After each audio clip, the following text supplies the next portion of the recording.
1997 సముద్రం లోతుల్లో వచ్చిన ఈ భయంకరమైన సౌండ్ నాసా సైంటిస్టులని కూడా షాక్ చేసింది.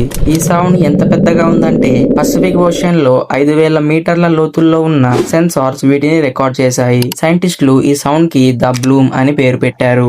చాలా మంది సముద్రంలో ఉన్న ఏదో పెద్ద క్రియేచర్ ఈ సౌండ్ చేసిందని నమ్మారు. కానీ 2012లో సైంటిస్టులు ఈ సౌండ్ వెనుక ఉన్న మిస్టరీని కనిపెట్టారు. సముద్రంలో ఉన్న పెద్ద ఐస్ బర్గ్స్ క్రాక్ అవ్వడం వల్ల ఈ సౌండ్ వస్తుందంట. కానీ అది పూర్తిగా ప్రూవ్ అవ్వలేదు.